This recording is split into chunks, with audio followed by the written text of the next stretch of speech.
I'm going to take this time now to show you a little bit of a video here on how to make a flint and steel fire, primarily for the Pathfinder Fair that's coming up in May.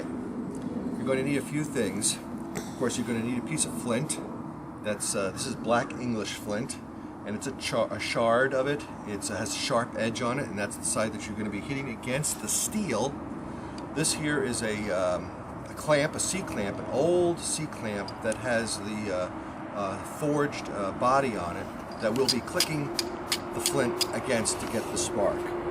You can also purchase some handmade bent files that they've hardened in flames and that the steel gets just to the right hardness that we need for this process. What happens when the steel hits the flint is that it chips off a piece of the steel and turns it into a molten little ball, which is a spark that hits your potential fire, your future fire.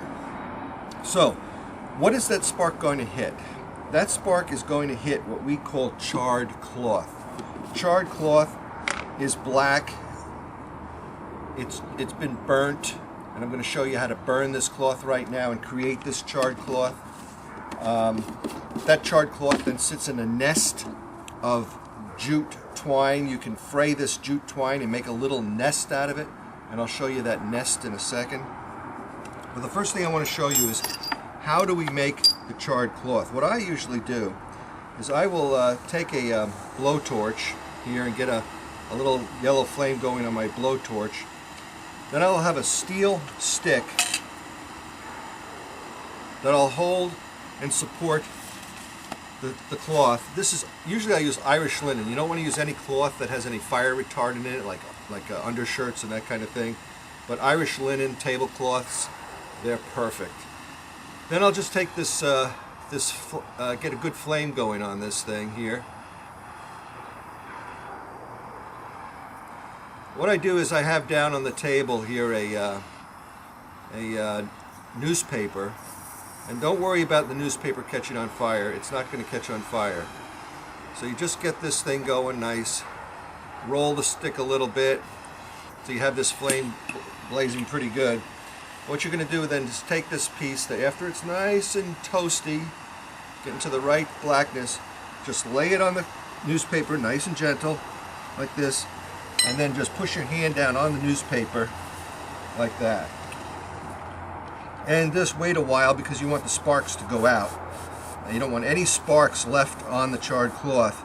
And this will suffocate it really well, and then the newspaper, will not burn.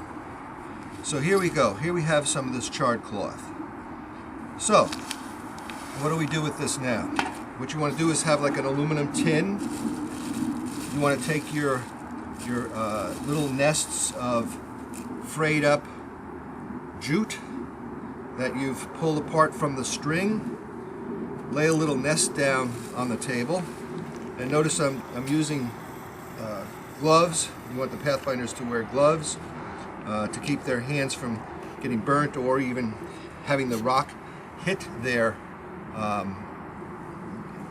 knuckles and getting their knuckles all burnt up. Now we nest the charred cloth into the jute just so that it's down in the bottom of the nest, kind of like that. That sits there ready for us to go. We also ask that the Pathfinders wear protective glasses. You can buy safety glasses like sunglasses as well that they could put on, just so that when the smoke gets going and the sparks get flying, that they're not getting that in their eyes. Any leftover charred cloth, you want to have a special box to put that in, and always screw the lid on before you do any fire building because you don't want a spark to get into that box. So now we have our flint, and this next section should go pretty quick if I do it right.